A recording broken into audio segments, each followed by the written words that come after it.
بسم اللہ الرحمن الرحیم۔ ناظرین، آپ دیکھ رہے ہیں پاک ٹیلنٹ 92۔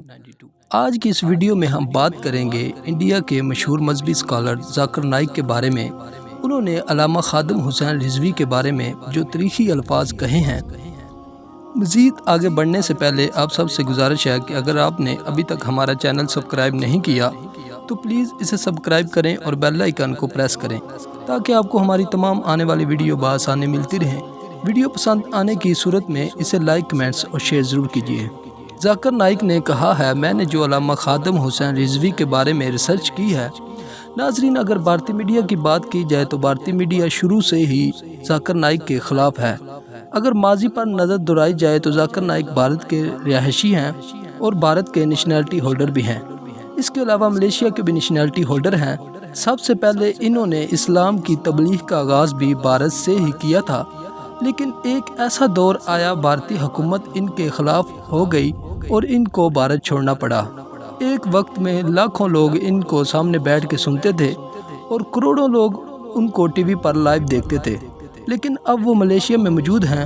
ملیشیا کی ایک جامع مسجد میں جمعہ بھی پڑھاتے ہیں۔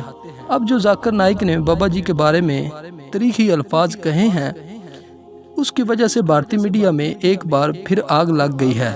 بھارتی میڈیا کا کہنا تھا کہ بھارتی حکومت کا ذاکر نائک کو نکالنے کا فیصلہ بالکل درست تھا۔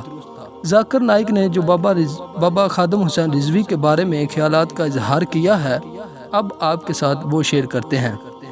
ذاکر نائک کا کہنا تھا کہ میں نے بہت سالوں بعد، بلکہ میں نے اپنی زندگی میں اتنا بڑا جنازہ نہیں دیکھا۔ میں حیران ہوں، اتنا بڑا جنازہ آج تک میں نے کسی مولوی کا نہیں دیکھا۔ پاکستان میں رہنے والے ایک عالم کا جنازہ دیکھ کر میں حیران ہوا ہوں۔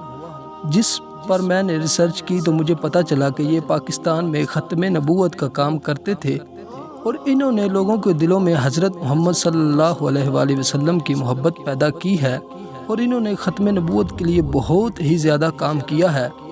اس لیے ان لوگوں کے دلوں میں ان کے لیے عزت اور احترام پیدا ہوا۔ ناظرین، آپ بھی اس ویڈیو کے بارے میں کمنٹ ضرور کرنا۔ اللہ حافظ۔